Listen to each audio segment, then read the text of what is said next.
Gracias. Y seguimos ahora analizando esta realidad desde otra perspectiva con nuestro amigo Hernán Madera, periodista, analista, un verdadero intelectual argentino al cual le agradecemos la amabilidad que tiene de charlar con nosotros. Hernán, buenos días. ¿Cómo estás, Mario? Gracias por contactarme. Bien, yo estoy bien. Lógicamente que cuando miro lo que está pasando en el mundo, digo, es difícil estar bien, pero bueno. Vos escribiste una nota ya hace bastante tiempo, sí, donde advertís que la asunción de Joe Biden como una personalidad progresista, de centroizquierda, en fin, que generó la expectativa de mucha gente, es más o menos una máscara o una ilusión óptica, porque en realidad detrás de todo eso lo que hay es una suerte de ambición en favor de la guerra.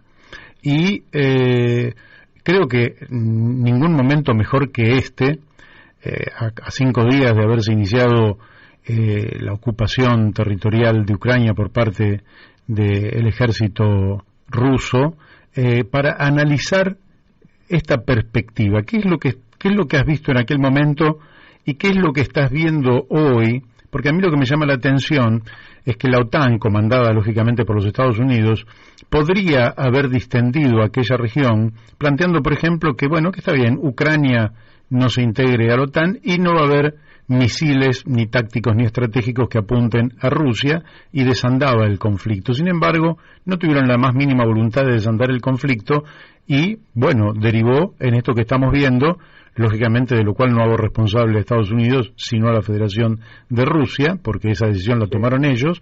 Pero decime qué es lo que estás viendo por detrás del telón. Bueno, me baso en lo que escribe también el jefe de cátedra de Historia de Estados Unidos durante 30 años, Pablo Pozzi. Lo cierto es que Estados Unidos queda asombrado de cómo Putin logró manipular a Trump. Yo creo que quedó asombrado, dolido y con ganas de algún tipo de venganza. Y es cierto que ellos hicieron que los ucranianos se levanten de todas las mesas de negociación. Los ucranianos te van a decir que le sacaron Crimea, que es mucho más que Malvinas. Es como si yo te dijera que le sacaron, una provincia de la Patagonia, más o menos. Uh-huh. Y entonces por eso se levantaban de las mesas de negociación. Bueno, podemos seguir así todo tu programa y muchos más programas de por qué uno se levantaba, el otro no iba, lo que fuere. Biden no es de izquierda para nada. Es de un estado intrascendente de Estados Unidos, excepto por una cosa, que es un paraíso fiscal, Delaware. Es un halcón de la política exterior, es un experto en política exterior. No tenemos que olvidar que Biden es un experto en política exterior, como no lo era Obama, como no lo era Bush y como no lo era Trump. Uh-huh. O sea, aparte el rol del vicepresidente de Estados Unidos es como un segundo secretario de Estado, ¿no? En Estados Unidos el vicepresidente tiene un rol en la política exterior. Bueno, él fue 8 años vicepresidente, tuvo 30 años en el Senado, es parte. Después, la caracterización típica del Partido Demócrata como un partido de izquierda. El Partido Demócrata no nace como un partido de izquierda, nace como otro partido de derecha en 1826, un partido proesclavista, anti-indios, pero sí anti-establishment, ¿no? Uh-huh. Sí anti-establishment. Pero bueno, hay una caracterización del Partido Demócrata que está equivocada, ¿no? Es como si se dijera que el peronismo es un partido de izquierda, ¿viste? Así al rapidito. De hecho, hubo una década casi entera que el Partido Demócrata lo manejó el Ku Klux Klan. Amigo, eso no se sabe, ni yo lo sabía. No, pero googlea Ku Klux Klan Democratic Party y te va a parecer que ganaba las convenciones, las copaba y las ganaba el Ku Klux Klan, porque era un partido esencialmente sureño, el Partido Demócrata. Y de hecho la guerra civil norteamericana es una guerra civil norte-sur, porque no se quiere decir que es una guerra civil demócratas contra republicanos, que pierden los demócratas. Mira, lo que me parece que a mí lo que me preocupa, que esto vos decís que te intranquiliza, a mí me intranquiliza que recién 4 días después de la invasión, o sea, al poco tiempo, Putin ya haya dicho nuclear. O sea, ya haya dicho disuasión nuclear, o sea, haya usado la palabra nuclear. Uh-huh. Esto es súper grave, Mario, y desde Occidente no se le está dando una salida. O sea, hay que tratar de darle una salida a una invasión que no está saliendo del todo bien, o sea, no es un blitzkrieg esto, tal vez se pensó cómo, pero no lo está haciendo. No, si iban a pasear, están equivocados. Le salió mal. Entonces, Rusia es el país con más bombas atómicas del mundo, más armas atómicas del planeta, tiene alrededor de 6.000, una cosa así. Entonces, yo lo que creo es que habría que darle una salida, ¿viste? Que mostrarle una salida de esto, y nada, y Biden es un halcón, o sea, es todo o nada, te aplasto, me aplastás, ¿viste? Y lo cierto es que si esto le sale mal a Rusia, y que para darle toda la impresión de que le empieza a salir mal, con las protestas adentro y con todas las sanciones, y una China que muestra que tampoco le da el cuero, ¿viste? O sea, que no le da el cuero para contrarrestar a todo el mundo occidental. Yo lo que espero es que se le dé una salida, se le abra una ventana a Putin, ¿viste? Como en algún momento se le abrió a Saddam Hussein en el 91, ¿viste? Que se le abra una ventana para que el chabón diga, bueno, listo, cierro, retiro, neutralidad, se levanten una buena parte de las sanciones, pero si no, va a seguir escalando. Pero esto es una expresión de deseos tuya. Ahora, vos notás que alguien en Estados Unidos pueda estar frotándose las manos viendo cómo se empantana en una guerra que no tiene, lo hablábamos con Carlos Pereira Mele, empieza a aparecer como esas guerras que no tienen fin. Bueno, si se empantana, la palabra nuclear Putin la va a usar más veces. Acá el problema con la palabra nuclear es que la gente no suele dar bola hasta que es realmente muy seria la cuestión. Te doy un ejemplo. En la guerra de Corea, Douglas MacArthur, el general Douglas MacArthur, la guerra se había estancado, MacArthur estaba de hecho perdiendo, y dijo tirar bombas sobre Vladivostok, Shanghái, Beijing. Hizo una propuesta a Truman. ¿Qué hace Truman? Lo vuela la miércoles. Le dice, lo saca, lo releva. Uh-huh. Douglas MacArthur vuelve a Estados Unidos como un héroe. Es recibido por masas como un héroe en la Quinta Avenida de Estados Unidos. Entonces, en Estados Unidos es recibido como un héroe. Entonces, lo que nosotros necesitamos es más Harry Truman, ¿viste? Y menos Boris Johnson, por decirlo de alguna manera.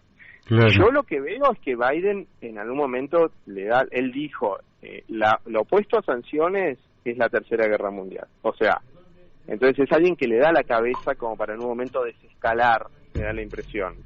Y decir, bueno, pierdo las elecciones, qué sé yo, del otro lado me van a decir que no tengo que desescalar. Pues, o sea, la cosa electoralera, yo creo que Biden la va a gambetear. Sí, yo creo que el que ahí puede llegar a decir, bueno, listo, hasta acá, es el mismo Biden. Pero espero que lo haga. La verdad que hoy no la veo. Hoy lo que veo es más presión. Es verdad que Putin sacó, Putin ya se dio algunas cosas. Fíjate, se iban a reunir en la capital de Bielorrusia, se reúnen en la frontera con Bielorrusia. Había como más o menos 5 o 6 demandas que ahora se redujeron a 3. Y Ucrania está aceptando que sea una sola, que es está diciendo que sea una sola, que es la neutralidad. Lo otro que pide Putin es el reconocimiento de Crimea y otra cosa sobre los misiles. 3. La redujo a 3. Eran más, Mario. Eran que los misiles se retirasen de los estados bálticos, por ejemplo. Entonces yo creo que ahí estamos ante una cuestión de decir, bueno, bajemos a la tierra. Y te digo una última cosa. Estamos medio desnudos como al principio de la pandemia. Uno cree que hay cierta organización, que hay cierta inteligencia, que hay teléfonos rojos que suenan y habla gente muy importante entre sí, y en realidad estamos bastante desnudos, por no usar otra frase. En pelotas. Mario? Claro, y con una incertidumbre muy grande. Perdóname que voy, porque llamaron acá a la radio, muchos me llegan a mí por WhatsApp y no le puedo dar lugar a todos. Pero Elena de Palomar, refiriéndose a la nota fíjate, tengo interpretaciones que son diversas, ¿no? de oyentes, sí. Pero llamaron a la radio y dice, no está de acuerdo con lo expresado por el analista Carlos Pereira Mele, porque dice que Rusia no tuvo más opción que reaccionar. Y otra oyente, María Luisa de Ramos, dice que Rusia no es culpable, la culpa es de los piratas de la OTAN. Y después tengo otras, en fin, pero no quiero estas dos como llamaron a la radio. Mirá, nosotros podemos tener la cabeza tan caliente como queramos y ver esto como un partido de fútbol, no hay ningún problema, porque no tenemos armas atómicas, renunciamos a nuestro a nuestro protopoderío nuclear, si vos querés, y tampoco tenemos unas fuerzas armadas muy importantes, fueron desfinanciadas, así que nosotros podemos ver esto como un partido de fútbol tanto como queramos, Mario. O sea, no hay ningún problema porque estamos en la periferia de la periferia y no hay ningún problema. Yo te digo, o sea, y de hecho está bueno lo que dicen los oyentes, porque fíjate que el gobierno nacional hoy condena. ¿Por qué hoy condena al gobierno nacional? Porque ayer a las 6 de la tarde salió un tuit, ¿entendés?, de la expresidenta diciendo, fijando postura. Si no, estaban haciendo la danza de la lluvia para ver qué era lo que quería Cristina Kirchner, ¿viste? Porque no hablaba. Claro, entonces, cuando uno quiere entender el camino argentino en todas las cuestiones, incluso en la posible guerra atómica, tiene que ser el camino del chiquitaje. Entonces, el camino del chiquitaje te va a llevar a donde estamos nosotros. ¿Me entendés, Mario? Sí. Entonces, como Alberto no quiere que el martes Cristina tenga cara de enojada, ahora esperó el tuit, claro, viste, hizo que en un lado votaran a favor, que en un lado votaran en contra, fue bien ambiguo en los tweets, qué sé yo, porque él necesita que no tenga cara de enojada el martes, o más enojada, porque cara de enojada va a tener, pero más enojada. Entonces lo que hizo fue esperar, como te digo, tratar de adivinar la paloma mensajera, lo que fuere, de qué era lo que pensaba Cristina. Por suerte ella lo sacó de su sufrimiento y ayer a las 6 de la tarde mandó el tuit que decía que ella condenó a Rusia en su momento, entonces eso quiere decir que se lo puede condenar ahora. Entonces fue Santiago Cafiero y condenó en la ONU. La jefatura, la jefa política. Te llevo por otro lado. Sí. Algunos están diciendo que después de el paso por Moscú por parte de Alberto Fernández, que fue un paso que podría haber sido muy bien aprovechado para jerarquizar la política exterior argentina. Sin embargo, aparentemente la improvisación del presidente lo llevó a decir cosas que son inapropiadas en el terreno internacional. Sí. Después de eso pasó Jair Bolsonaro. Pero Jair Bolsonaro, yo leí el discurso que hizo, fue un discurso hecho por el plan alto. Es decir, fue un discurso de jerarquía, ahí no improvisó absolutamente nada, pero parece que a los Estados Unidos, y vos sos bastante especialista en esto, le preocupó mucho más el buen discurso de Bolsonaro que la propia improvisación e improperios de Alberto Fernández, y que eso generaría la perspectiva de que el puente Buenos Aires-Washington se podría reconstruir parcialmente, y eso facilitaría que Estados Unidos apoye la refinanciación de la deuda de la Argentina con el FMI. ¿Cómo ves eso? Estados Unidos tiene muy claro que la Argentina necesita plata y que necesita dólares, y que los políticos argentinos bailan al candombe de los dólares, ¿no? Porque no quieren devaluar, porque si le devalúa puede terminar preso. Entonces, Estados Unidos tiene muy claro esto y sabe lo de la Argentina. Les digo, la Argentina es esto, no es mucho más que esto, no tiene fuerzas armadas, las fuerzas armadas no participan en la política exterior. Brasil es otra historia. Brasil, las fuerzas armadas participan de la política exterior, Bolsonaro no las quiere hacer enojar, esas fuerzas armadas son lo que era nuestro partido militar en su momento, o sea, un núcleo autónomo de poder,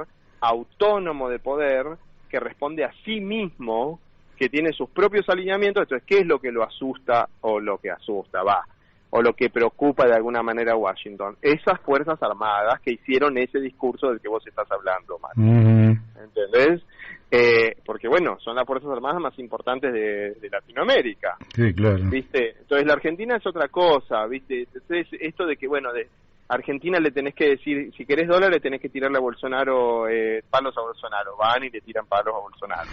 En cambio Brasil es otra historia, Brasil tiene Itamaraty, como vos lo acabas de decir, el Plan Alto, tiene unas fuerzas armadas que no se retiraron de forma humillante del gobierno en el 84, que Bolsonaro las trata de traer para su lado, no lo logró, fíjate que no lo logró, posiblemente por una cuestión clasista de que es un capitán, no es un suboficial y no es un oficial del ejército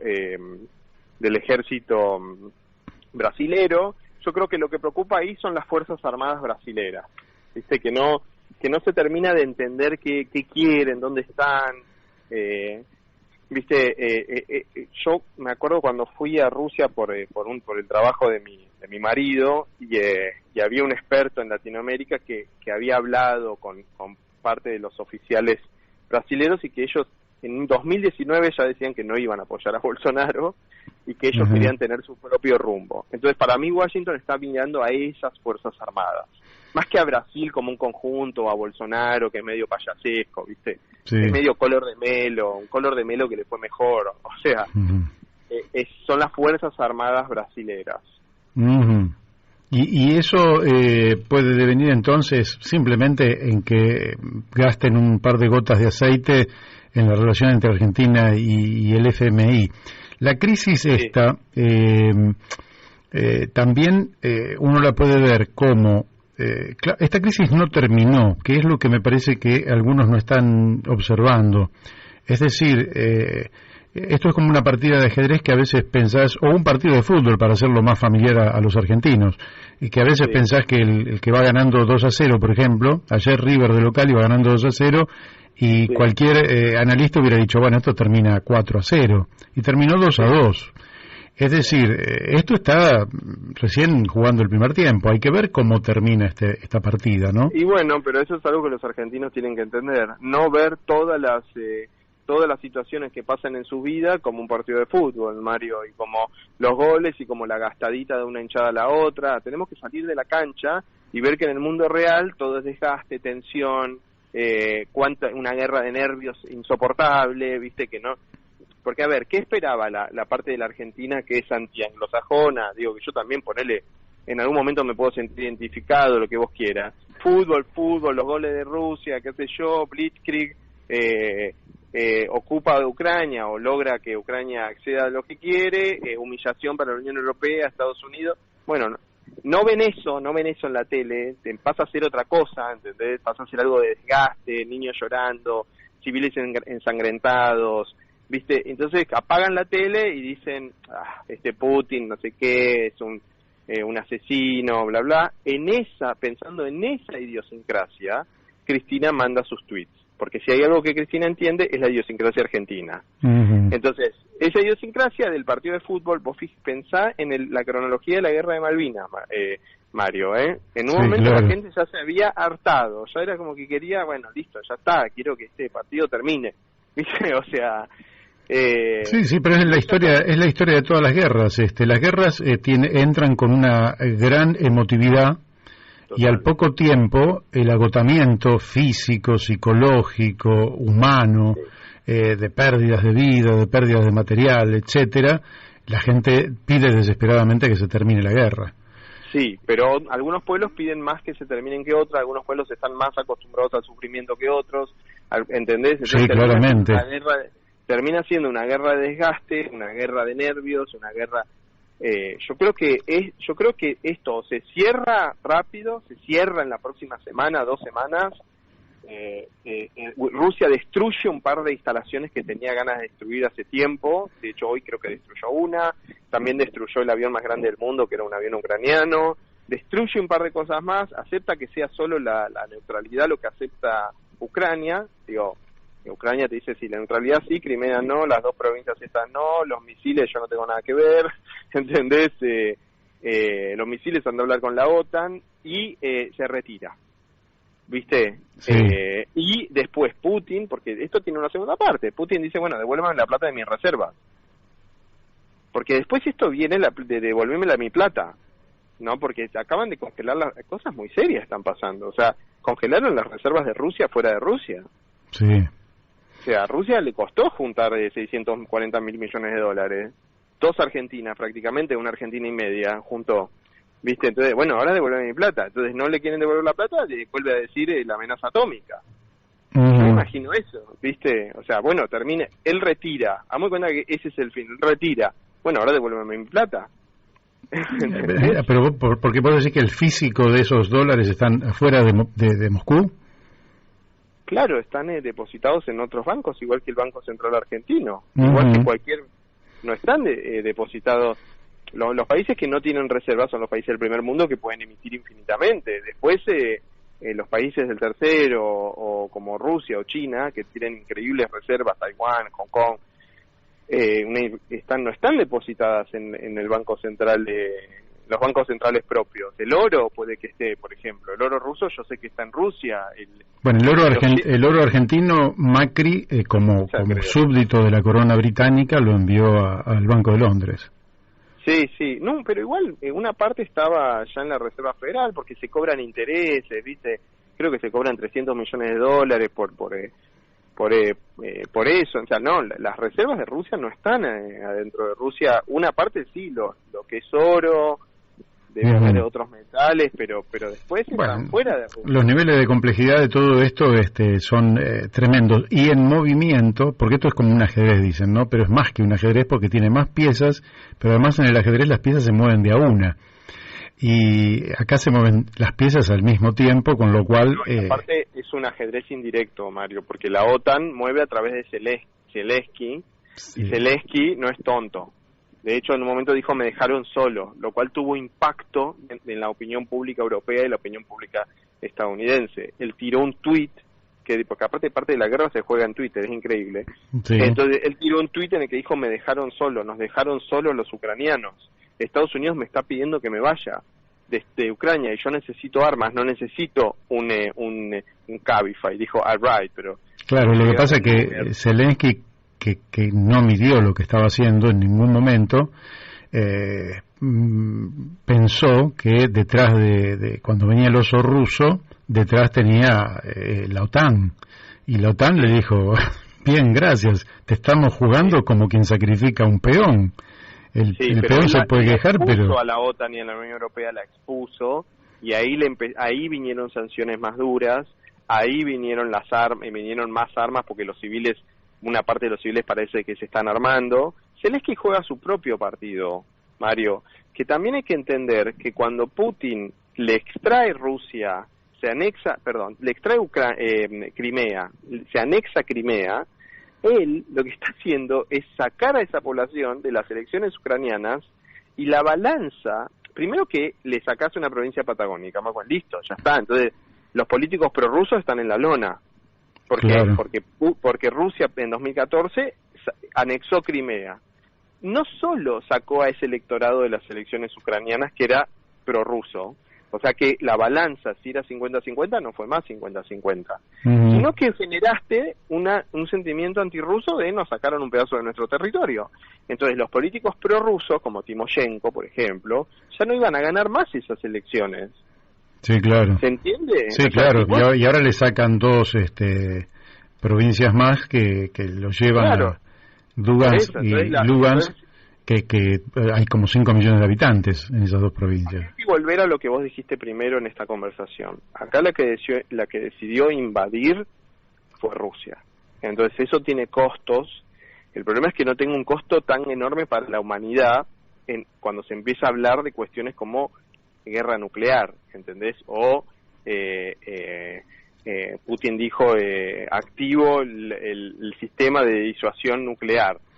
O sea, ese es el problema. Pero acá hay alguien que invadió, Mario, que pisó el palito, si vos querés, y bueno, y eso tiene consecuencias. Eso tiene consecuencias. Sí. Inevitablemente. Claro, que no sabemos hasta dónde llegan esas consecuencias. Yo lo que creo es que él va a decir, devolveme mi plata, cuando se vaya de Ucrania, devolveme mi plata. Volvamos ahora, para cerrar, volvamos a Estados Unidos. ¿Vos sentís que Estados Unidos finalmente va a intervenir para que esto se detenga en un momento, decir, bueno, ya les hicimos pisar el palito, ya esto lo hicieron, esto está hecho y no dejemos que esto escale? ¿O Estados Unidos va a intentar que esto continúe, dado que los propios Estados Unidos tienen contradicciones internas muy fuertes? Ya vimos lo que pasó en la elección entre Biden y Trump, la resistencia de la gente de Trump, y las encuestas estarían diciendo que si hubiera elecciones en el corto plazo ganaría Trump y no Biden. ¿Vos qué papel que pensás que va a jugar Estados Unidos? Y dentro de esta pregunta, si es Biden el que va a tomar las decisiones, a quien todo el mundo, vos le hiciste una descripción de él, pero hay una descalificación generalizada sobre las capacidades cognitivas de este hombre de avanzada edad y que parece atormentado por la biología. ¿Cómo ves vos si es él o será el Departamento de Estado el que tome algún tipo de decisión? Bueno, está bueno lo que mencionaste porque es parte del debate en Estados Unidos de qué es lo que está pasando en la Casa Blanca. Tampoco se sabe, nunca se sabe del todo bien. Yo creo que él está en condiciones de tomar la decisión. A ver, Putin, ¿qué tiene que hacer? ¿Una detonación en Siberia? ¿Tirar una bomba atómica en un descampado del enemigo, o sea que no muera nadie? ¿Tirarla en el medio del océano? Yo no entiendo cuál es el próximo paso si no se cede del otro lado y terminan acorralando al grupo de oligarcas y ex agentes secretos o ex agentes de la KGB que manejan Rusia, ¿no? Digo, ¿qué están esperando? ¿Qué señal esperan del otro lado para hacerlo? Es una gran pregunta, no tengo la respuesta, Mario. Yo creo que eventualmente va el espíritu de Harry Truman, que les costó la elección a los yanquis, que le costó la elección a los demócratas, le costó la elección, perdieron con Eisenhower, que era como votar a Douglas MacArthur, digamos, o sea, era como votar a MacArthur. Los demócratas en buena parte pierden por relevar a MacArthur de la guerra de Corea. Yo creo que las elecciones de noviembre ya están perdidas, y ya sabemos hay inflación, hay malestar económico. Digo, la mirada positiva o de Biden, la imagen positiva de Biden está en el 38%, está muy mal. Digo, allá nunca se derrumba el 20%, no suceden esas cosas. El 38% ya está derrumbada. Entonces, sé un buen presidente, ¿entendés? Pensá en Harry Truman, en un momento detenete y decir, no, acá hay que cortar. O sea, no sé qué es lo que va a prevalecer. Si lo que creo es que Putin va a seguir amenazando con la disuasión nuclear, porque ya lo hizo, porque aparte, como te digo, son la manga de oligarcas y de ex agentes KGB que son los que manejan Rusia. Digo, la alianza entre esos dos grupos. Entonces, ¿cuántos los vas a acorralar? A tipos que les gusta manejar el país más grande del mundo, vivir bien y que el resto de la población se joda, ¿no? ¿Entendés? O sea, no. ¿Qué es lo que...? Si ya sabes cómo funciona eso, y tienen 6.000 armas nucleares en su poder, ese grupo de personas, así como el loco de Norcorea tiene también tiene una cantidad de armas nucleares, ¿entendés? Quiero dar un ejemplo de que las armas nucleares no es que la maneja la parte más inteligente y con la mayor templanza y paciencia y frialdad cerebral del planeta, la maneja gente como esa. Entonces, está buena tu pregunta. Está buena, pero no tiene una respuesta cierta porque evidentemente no tenemos por qué saberlo. Hernán. Yo creo que él va a ceder. Yo creo que él va a ceder en su momento. Él va a ceder porque Putin va a seguir amenazando con esto, que en definitiva es lo único que le queda a Rusia. Si le sale mal esto, lo único que le queda a Rusia son sus 6.000 armas nucleares. Claro. Bueno, la seguiremos porque esto no se termina hoy. Te mando un fuerte abrazo, Hernán. Un abrazo, Mario, gracias. Gracias.